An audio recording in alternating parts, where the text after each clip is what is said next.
Hola, muy buenos días. Mi nombre es Yunuen Gómez Paredes y tendré el gusto de ser su docente en esta materia de Derecho Mercantil. He preparado un material que contiene los puntos más importantes de lo que es su programa de esta materia y, bueno, la finalidad es apoyarlos para el desarrollo de cada uno de sus productos. Daré inicio, espero que más adelante puedan irse integrando conmigo en el transcurso de esta sesión. Vamos a iniciar con lo que son los antecedentes del derecho mercantil. Pues bien, el derecho mercantil es tan antiguo como la historia misma, ¿no? Definitivamente las actividades de comercio han existido desde todos los tiempos. Podemos hablar de antecedentes como Roma, también dentro de nuestro país, en México ha habido antecedentes en esta parte del derecho mercantil, con el trueque, con lo que eran los tipos de diferentes modalidades en cuanto al movimiento de estas cuestiones comerciales. Es muy importante poder destacar cada una de ellas, puesto que de este modo, pues bueno, sabremos específicamente cómo es que se desarrollaba esta parte del comercio les digo yo, en nuestro país, así como en el mundo. Algunos de los principales antecedentes que podríamos decir o que podemos mencionar es, por ejemplo, que existía este comercio, como les decía yo, como el trueque, ¿no? Que era este intercambio de bienes o de servicios. Había también ciertas cuestiones en derecho romano, como era la echazón por avería. Como ustedes saben, pues bueno, todos los movimientos de comercio y demás se realizaban a través de cuestiones marinas, de cuestiones marítimas. Entonces, cuando llegaba a haber algún accidente, y se perdía lo que era parte de ese contenido de las mercancías, pues bueno, se buscaba que en esta embarcación pues tenía una parte de interés, se realizaba una sumatoria de los productos y de las mercancías que estuvieran en buen estado, porque bueno, para poder salvar todo lo que era la embarcación, el avión, pues tenían que despojarse de algunas mercancías que eran arrojadas al mar para salvarlo y bueno, se repartía esas mercancías que sobraban y pues era en proporción al interés de cada uno de los comerciantes, por así decirlo, que habían puesto sus productos en esa embarcación, ¿no? Había otra que se denominaba el préstamo a la gruesa, que era algo similar a la echazón por avería, pero el préstamo a la gruesa consistía en un contrato por medio del cual ya una de las partes se obligaba a entregar una suma de dinero a la otra.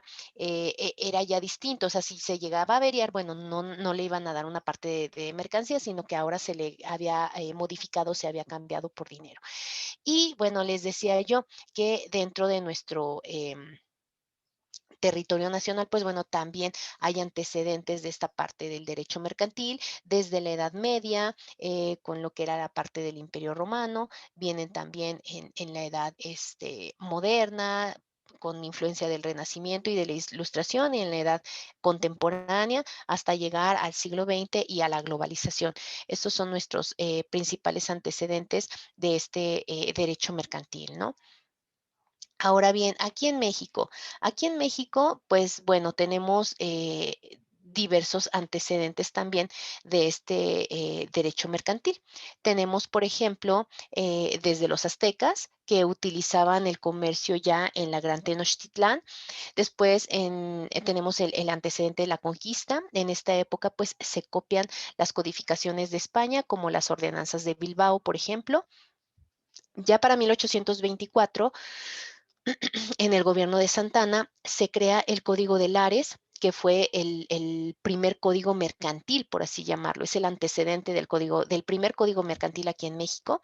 En 1800, perdón, y se le denominó Código de Lares precisamente por el apellido de la persona que lo realizó, ¿no? En 1836 en las constituciones ya se habla específicamente de la moneda como tal, ¿no? De este curso de valor. En el 57 viene la constitución y dentro del artículo 72, en su fracción décima, viene la facultad al Congreso para poder legislar en cuestión de temas mercantiles. No se especifica como tal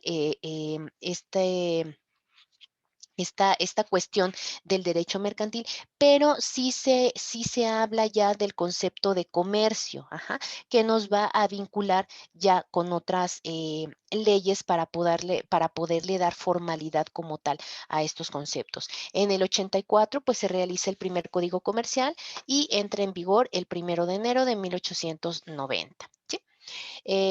Esto es en cuestión de nuestro país.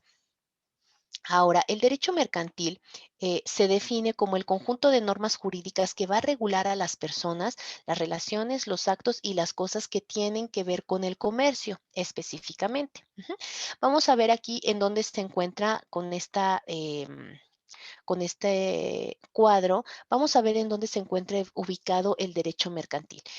Dentro del derecho objetivo que se clasifica en público, privado y social, lo tenemos aquí en el derecho privado, abajito del derecho civil tenemos al derecho mercantil. No está peleado con el derecho civil porque, bueno, prácticamente ambos son del derecho privado y contemplan algunas peculiaridades, perdón, o comparten algunas peculiaridades, pero pues sí se pueden distinguir uno del otro, ¿no? Tanto el derecho mercantil como el derecho civil. ¿Por qué?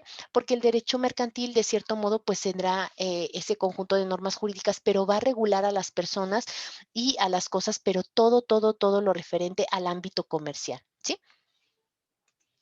Ahora, vamos a hablar de estas fuentes del derecho mercantil.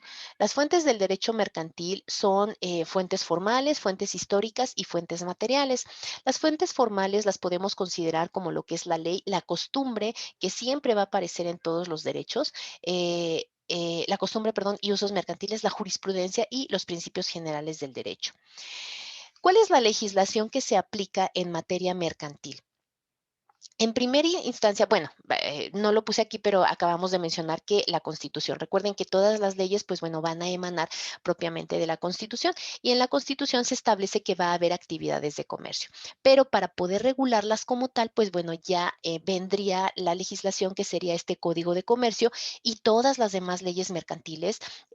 A falta de esta, pues se tendrán todas las disposiciones contenidas en el Código Civil Federal. ¿Sí? Por eso les decía que sí existe este pequeño vínculo entre lo que es el derecho mercantil y el derecho civil por esta parte de la cuestión civil, ¿no? Que respalda de cierto modo o ampara algunas, vamos a llamarlo así como que algunas lagunillas que pudiera existir en el derecho mercantil, pues bueno, podemos hacer uso de la parte del derecho civil. Algunas de las leyes mercantiles pues son la ley de comercio exterior, la ley de concursos mercantiles, la ley de instituciones de crédito, la ley general de sociedades mercantiles, la ley general de títulos y operaciones de crédito, ley sobre el contrato de seguros, entre otras. Estas serían las legislaciones que se aplican en materia mercantil. Ahora, vamos a hablar de los actos de comercio. ¿Qué son los actos de comercio? Pues van a ser aquellos actos jurídicos celebrados por personas físicas o morales, comerciantes o no, que produzcan efectos jurídicos regulados por el derecho mercantil. Y voy a compartir nuevamente una cuestión em, dentro de no puse todo esto, bueno, les voy a compartir el código de comercio, es lo que estoy aperturando en este momento. No lo puse todo aquí dentro de los slides y que quise irlo vinculando conforme lo fuéramos utilizando, pues bueno, con la finalidad de no llenar aquí de tanta cosa y para que pudieran ver ustedes que esta información la podemos encontrar fácilmente dentro y la tenemos a la mano, ¿no? Y son cuestiones tangibles, no tanto nos vamos a ir a los antecedentes, a la teoría como tal, sino que vamos a ver las leyes y los códigos que se aplican en materia mercantil para poderlos interpretar de cierto modo. Entonces hablábamos de los actos de comercio. Estos están contenidos dentro del Código de Comercio en sus artículos 75 y 76. Vamos a irnos al 75 y al 76.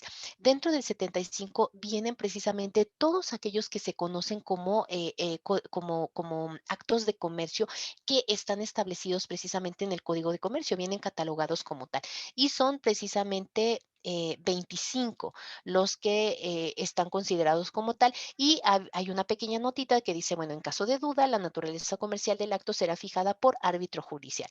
Y dentro de estos actos de comercio, perdón, pueden ser todas las adquisiciones, enajenaciones y alquileres verificados con propósito de especulación comercial de mantenimientos, artículos, muebles o mercaderías, las compras y ventas de bienes inmuebles cuando se haga con dicho propósito de especulación comercial, compra-venta de porciones, acciones y obligaciones de las sociedades mercantiles, las empresas de abastecimiento y suministro, las empresas de fabricación y de manufactura también, las empresas de transporte de personas, etcétera, etcétera. Bueno, esto ya lo verán ustedes con calma, solamente se los quería compartir y quería que ustedes vieran que existe esta parte de esta clasificación y conceptualización como tal dentro ya de lo que sería el código de comercio, ¿no? Ahora, vamos a regresarnos nuevamente a los slides. Perdón, y dentro de estos slides, pues veremos la clasificación según Mantilla Molina de los actos de comercio.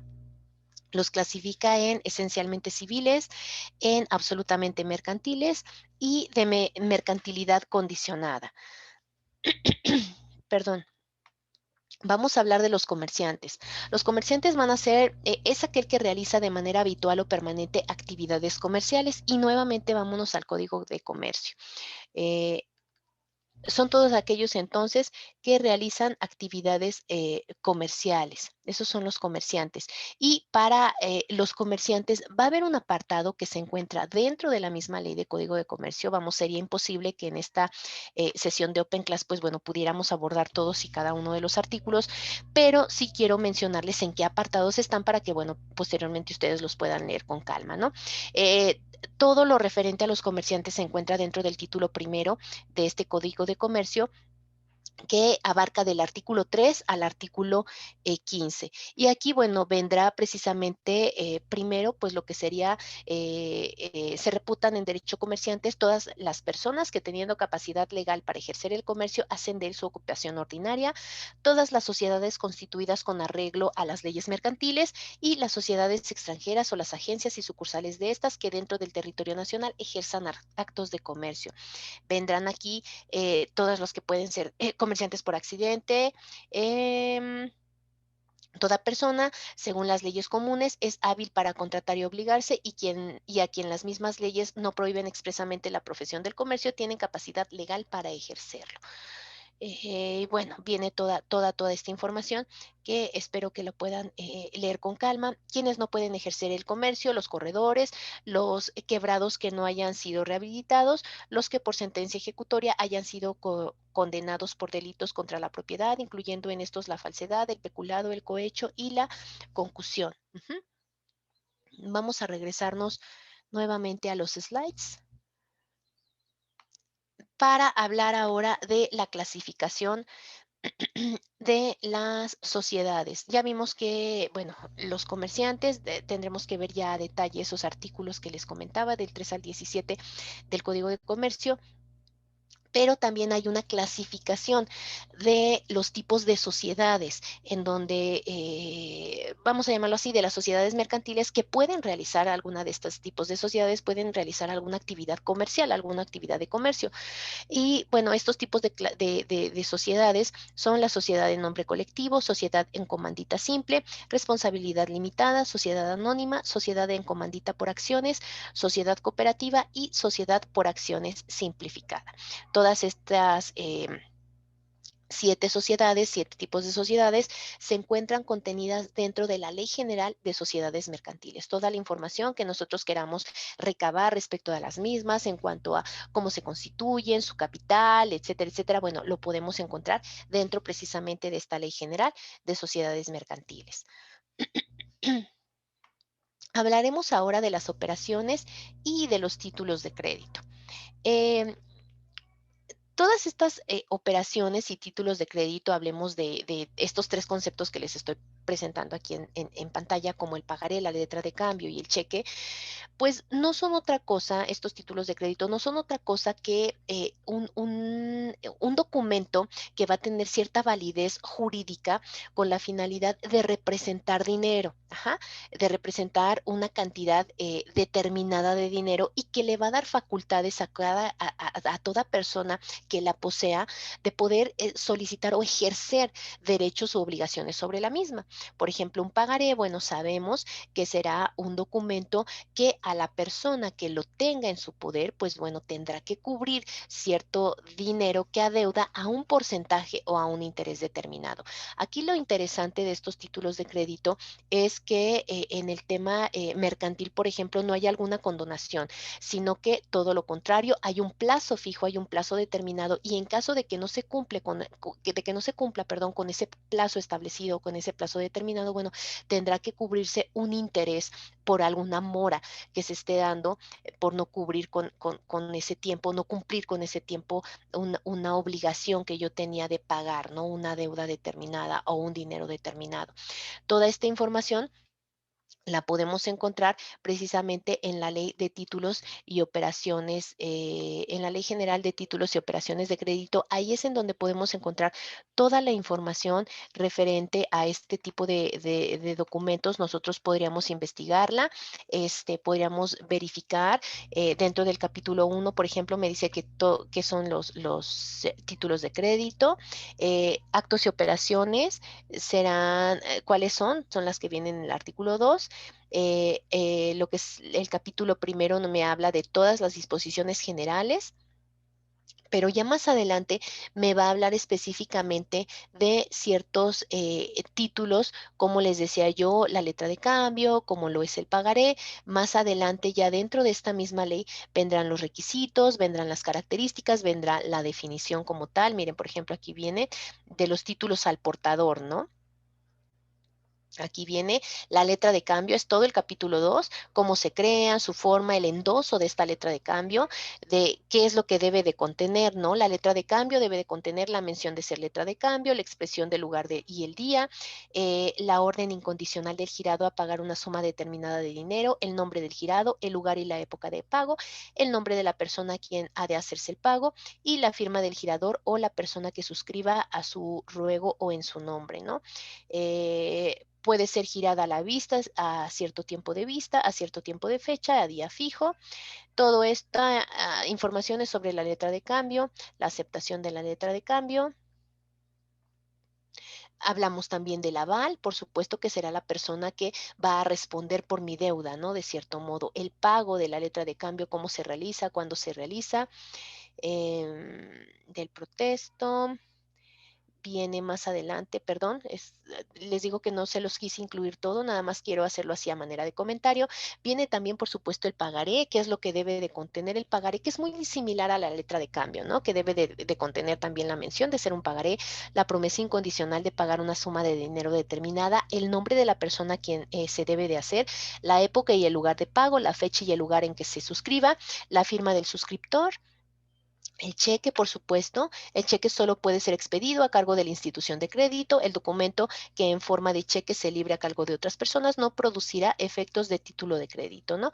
Que debe de contener, pues, la mención de ser un cheque, lugar y fecha de expedición, la orden incondicional de pagar una suma determinada de dinero, el nombre del librado, el lugar del pago y la firma del librador. Entonces, les decía que toda esta información, pues, la podemos encontrar en la Ley General de Títulos y Operaciones de Crédito. Es donde les voy a dejar ahí el link para que después ustedes lo puedan, perdón, analizar, investigar, pues de una manera más detallada, ¿no? Y más pausada, porque repito, pues el hecho de que veamos ahorita todas las leyes, pues sí sería muy complicado porque, bueno, tenemos poco tiempo para abordar toda la información, ¿no? Pero les dejo la liga y pues más o menos le doy la semblanza de lo que serían estas operaciones y títulos de crédito.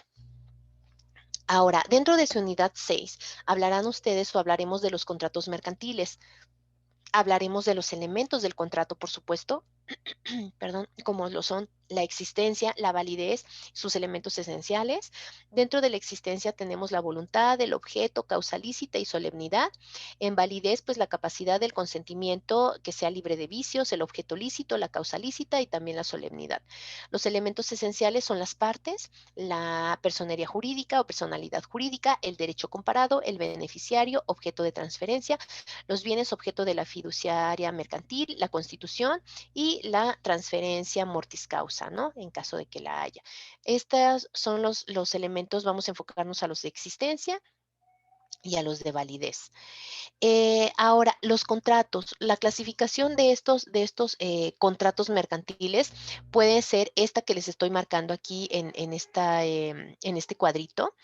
Puede ser lo que son los contratos unilaterales, en donde solamente está obligada una de las partes, los bilaterales que se obligan a ambas partes de manera recíproca, los onerosos, en donde se estipulan provechos y gravámenes recíprocos y ambos se benefician, los gratuitos, el provecho es solamente para una de las partes, conmutativos, en su celebración se conocen las ventajas o pérdidas económicas que resisten las partes.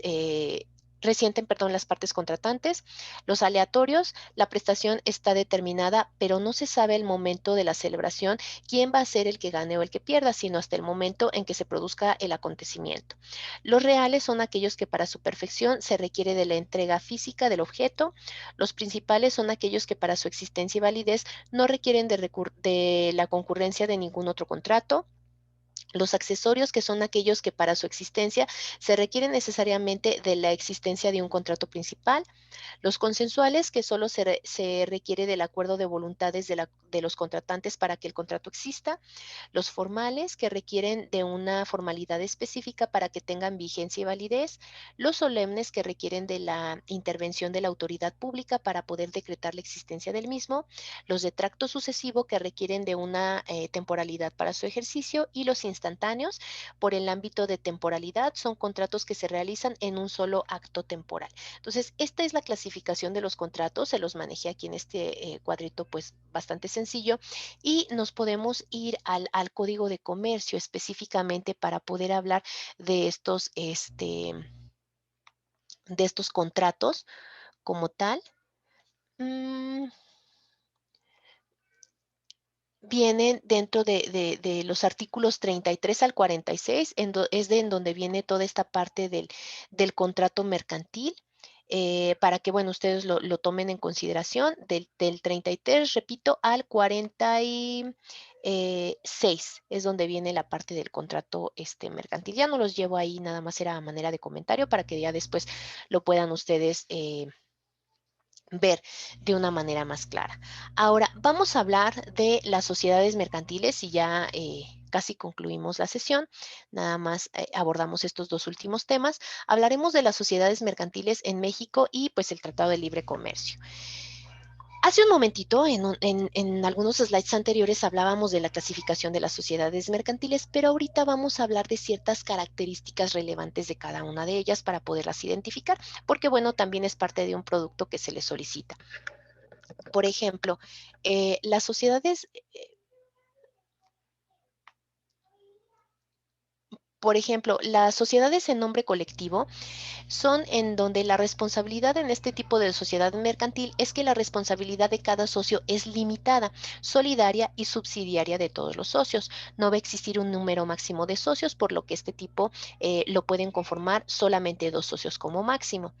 La sociedad en comandita simple, dentro de este tipo se pueden reunir una o más personas físicas y morales para crear una sola persona moral con un mismo fin y al mismo tiempo generar ganancias.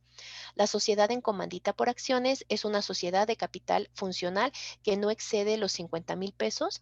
Esta existe bajo una razón o denominación social y se compone de uno o más socios. La sociedad de responsabilidad limitada se limita el capital aportado. En caso de generar deudas, no se puede responder con el patrimonio personal de los socios. Es una sociedad intermedia que nació para eliminar restricciones y exigencias de la sociedad anónima. La sociedad anónima, por su parte, perdón, los socios titulares son en virtud de una participación en el capital social a través de acciones o de títulos, responden solo con la cantidad máxima del capital aportado.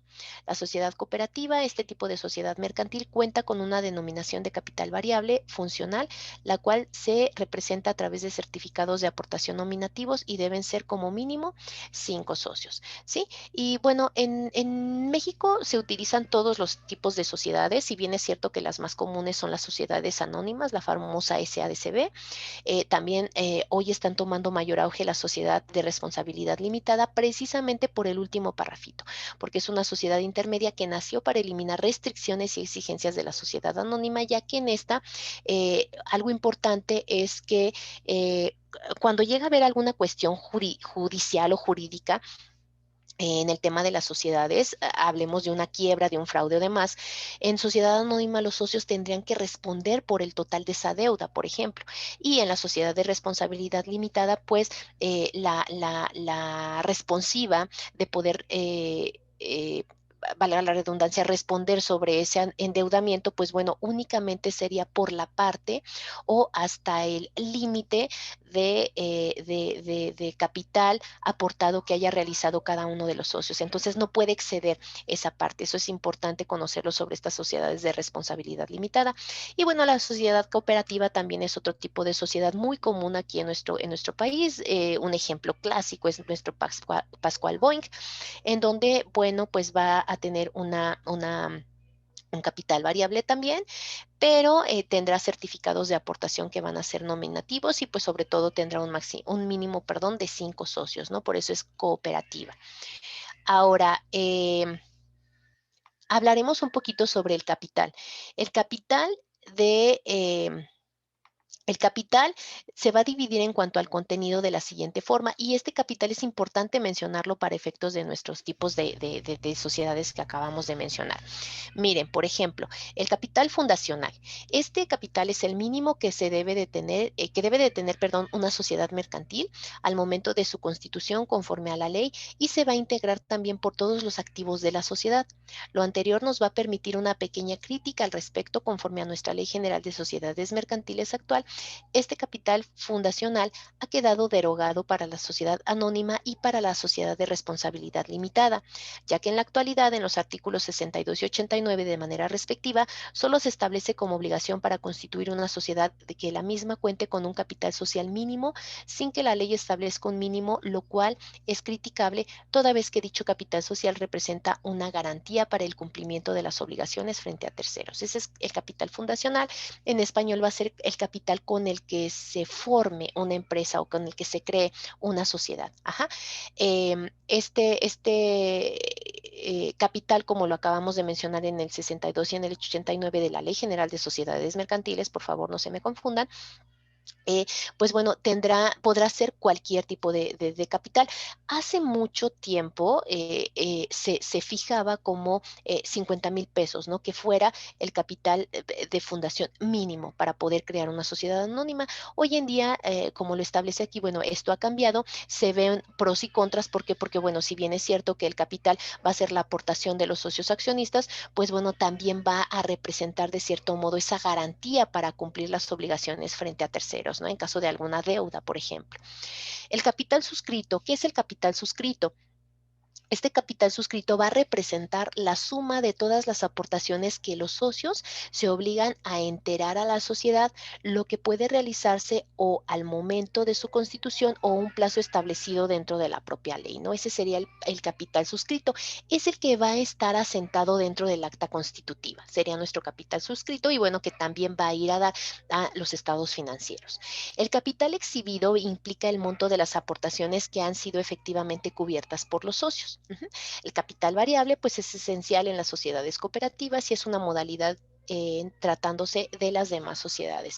Acuérdense que les acabo de mencionar, perdón, a manera de ejemplo, la SADCB, ¿no? Es un clásico que ustedes pueden ver en la mayoría de las personas morales, sociedad anónima de capital variable. El capital mínimo fijo va a ser el que se establece en los estatutos sociales y en tratándose de la sociedad de responsabilidad limitada y en la sociedad anónima, y tratándose de la sociedad en nombre colectivo y comandita simple, un monto no inferior a la quinta parte del capital social. Ese sería el capital mínimo fijo, ¿no? Es decir, el que tiene que estar siempre dentro de la empresa u organización y no se debe de mover. Recordemos que este capital será afectado por utilidades, será afectado por dividendos, pero este mínimo fijo no podrá modificarse. El capital máximo representa el monto mayor debidamente autorizado por los socios de la sociedad mercantil para que, bueno, puedan aportar en determinado momento. El capital autorizado es aquel que se relaciona en la emisión de acciones de tesorería y que son acciones emitidas pero no son suscritas y se colocan en el mercado por la administración de la sociedad. Este capital autorizado se puede decir que es aquel que está jugando dentro de la Bolsa Mexicana de Valores para que ciertas personas pues puedan realizar inversiones dentro del mismo, ¿no? Y se denomina así capital autorizado. ¿Sale? Bueno, estos son los tipos de capital que podemos comentar dentro de las 7 tipos de sociedades que ya vimos.